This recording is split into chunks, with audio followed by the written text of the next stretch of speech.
Hello everyone, আপনারা সবাই কেমন আছেন? আশা করছি আপনারা সবাই বেশ ভালো আছেন, সুস্থ সবল বল তবিয়তে রয়েছেন। আপনারা সবাই বেশ চাঙ্গা আছেন, ফিট আছেন এবং অধীর আগ্রহে আমার ভিডিওর জন্য অপেক্ষা করে আছেন। তো আজকে এই ভিডিওতে আপনার সবার এই শুভ্রজিৎ চক্রবর্তী একটা আপকামিং বাংলা সিনেমার টিজারের রিয়াকশন দিতে চলেছে। তো সেই সিনেমার আমাদের বাংলা সাহিত্যের সাথে জড়িয়ে, আমাদের বাংলা ইতিহাসের সঙ্গে জড়িয়ে, সেই সিনেমা কিন্তু একটা চরিত্রকে নিয়ে। তো সেই চরিত্র আমাদের বাংলা ইতিহাসের একজন খুবই প্রধান চরিত্র। তো আপনারা আশা করি বুঝে গেছেন কোন সিনেমা কথা বলছি। তো সেই সিনেমার টিজার আগে অগস্টের 14 তারিখ মানে পরশু দিন সিনেমা হলে দেখানো হয়েছিল, যখন এই ভর 2, ধূমকেতু আর কুলি এই তিনটে সিনেমা ক্ল্যাশ করলো, মানে পরশুই ক্ল্যাশ করেছে। আর কালকে অফিসিয়ালি ইউটিউবে এই সিনেমাটা ছাড়া হয়েছে। এই সিনেমার সহ-প্রযোজক হচ্ছেন দেব, আর এই সিনেমার মেন প্রযোজক SVF। তো এই সিনেমাকে নিয়ে প্ল্যানিং কিন্তু 4 বছর ধরে চলছে, 4-5 বছর ধরে চলছে। 2021-এ এই সিনেমাকে প্রথম অ্যানাউন্স করা হয়, কিন্তু এই সিনেমাকে নিয়ে বেশ সংশয় ছিল বাংলা ইন্ডাস্ট্রির মধ্যে যে সিনেমাটা আদৌতেও তৈরি করা যাবে কি না। কেননা এখন বাংলা ইন্ডাস্ট্রির অবস্থা আপনারা খুব ভালো করে জানেন যে এখন বাংলা ইন্ডাস্ট্রিতে বড় বাজেটের ছবি তৈরি করা অমাবস্যার চাঁদের সমান হয়ে গেছে। এখন বড় বাজেটের ছবি মানে বড় বাজেটের ছবি ছেড়ে দিন, বাংলাতে মিড বাজেটের ছবি চালানো এখন অনেক মুশকিল কাজ হয়ে গেছে।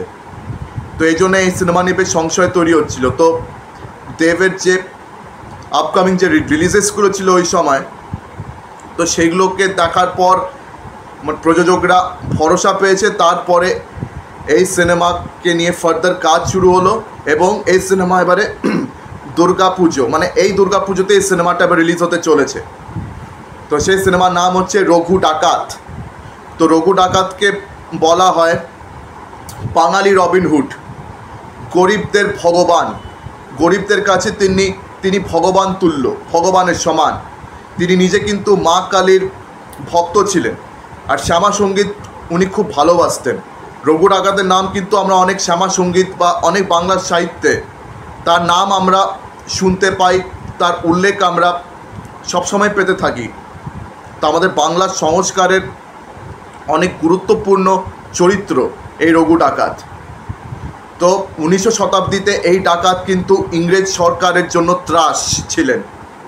ইংরেজ সরকাররা তাকে চেষ্টা করেও ধরতে পারেনি। যতবার তাকে ধরবার অনেক কাছে পৌঁছেছিল ইংরেজ সরকার, ততবার সে তাদের চোখে ধুলো দিয়ে পালিয়ে গেছিল। ইংরেজ সরকার কখনো তাকে ধরতেই পারেননি। তো রঘু ডাকাতকে নিয়ে আমাদের বাংলা সাহিত্যে প্রচুর গল্প আছে, প্রচুর ইতিহাস রয়েছে। তো নিশিরাগড় এই গ্রামটা, এটা বলা হয় যে রঘু ডাকাত তিনি নিজেই এই গ্রামটা সৃষ্টি করেছিলেন। রঘু ডাকাত অর্থাৎ রঘু ঘোষ, তিনি কি করে একটা জঙ্গলকে নিশিরাগড়ে পরিণত করেছিলেন, তো সেই গল্পের উল্লেখও আমরা অনেকবারই পেয়েছি। তো তাকে নিয়ে মোরলেস আমরা সবাই জানি। তো তার গল্প এবারে ধ্রুব ব্যানার্জি আমাদেরকে বলতে যাচ্ছেন।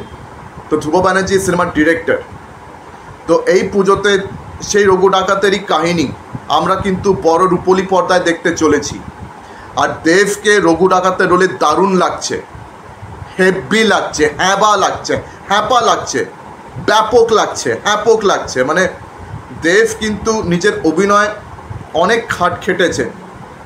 মানে শুরুতে যখন দেব ইন্ডাস্ট্রিতে এসেছিলেন, তখন তার অভিনয় নিয়ে, তার বাংলা অ্যাকসেন্ট নিয়ে, বাংলা উচ্চারণ নিয়ে কিন্তু লোকেরা প্রচুর ইয়ার্কি করতো।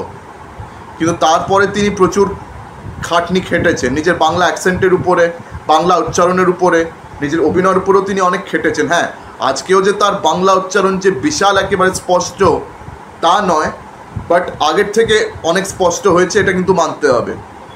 তো দেবের খাটনি কিন্তু পরিষ্কার তার কাজের মধ্যে বোঝাই যাচ্ছে। আর সে কিন্তু বেশ ভালো ভালো ছবি প্রযোজনা করছেন। যবে থেকে তিনি নিজের প্রোডাকশন কোম্পানি খুলেছেন, অনেক ভালো ভালো সিনেমা তিনি উপহার দিয়েছেন।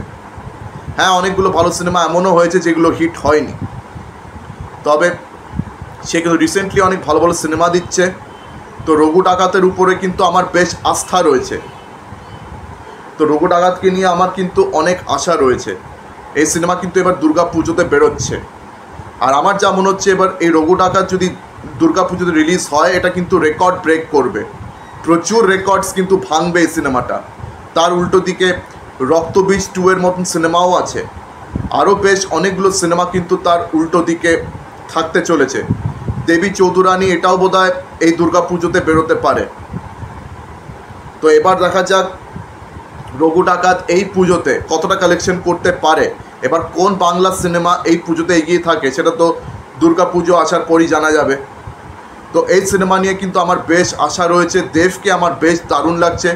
ধ্রুব ব্যানার্জি একজন মানে দারুণ তিনি একজন এস্টাবলিশ ডিরেক্টর বাংলা ইন্ডাস্ট্রিতে, তুখোর একজন পরিচালক তিনি এর আগেও দেবের সাথে গোলন্দাজ ছবিটি করেছিলেন। তো গোলন্দাজ ছবিতে অনির্বাণ ভট্টাচার্যেরও একটা ছোট রোল ছিল, তো এখানেও অনির্বাণ ভট্টাচার্যের একটা ইম্পর্টেন্ট রোল থাকতে চলেছে। তো অনির্বাণ ভট্টাচার্যের ক্যারেক্টারটার নাম অহিন্দ্র বর্মন, তিনি একজন জমিদার। বর্মন তখন মানে জমিদারদের টাইটেল ছিল। আর রঘু ডাকাত জমিদার আর ইংরেজ সরকারদের কিন্তু অনেক বড় ত্রাস ছিল। আর ওই সময় ইংরেজ সরকার, ঠিক আছে, মানে চাষিদেরকে দিয়ে জোর করে নীল চাষ করাতো। আর নীল চাষ করার চক্করে চাষিদের জমি নষ্ট হয়ে যেত, চাষিরা আরও বেশি দারিদ্র্যের দিকে চলে যেত। মানে ওদেরকে এইভাবে দারিদ্র্যের দিকে ঠেলে ঠেলে ওদেরকে পুরো এক্সপ্লয়েট করে ওদের উপর অত্যাচার করে ব্রিটিশ সরকার নিজের রাজ চালাতো। তো সেই রঘু ডাকাত ছিল ইংরেজ সরকারদের জন্য যোগ্য জবাব, একটা যোগ্য ত্রাস, যে ইংরেজ সরকারকে ভয় পাইয়ে দিয়েছিল। আর জমিদাররাও ভয় পেত রঘু ডাকাতের নাম শুনলে। তো এই ছিল রঘু ডাকাতের প্রভাব তখন পশ্চিম বাংলায়। তো অনির্বাণ ভট্টাচার্য এখানে কিন্তু একটা নেগেটিভ রোলে রয়েছে, পরিষ্কারভাবে বোঝাই যাচ্ছে। তাছাড়া এখানে রূপা গঙ্গোপাধ্যায় রয়েছেন ডাকাত মা হিসেবে। সৈনী সরকারের একটা ইম্পর্টেন্ট ক্যারেক্টার রয়েছে। ইদিকা পলেরও একটা বড় ভূমিকা আছে। ইদিকা পল এর আগে খাদানে দেবের সঙ্গে কাজ করেছেন। তো এখানেও ইদিকা পল আমার যা মনে হচ্ছে সেও কিন্তু দেবের অপোজিটেই থাকবেন এই সিনেমার প্রধান নায়িকা হিসেবে।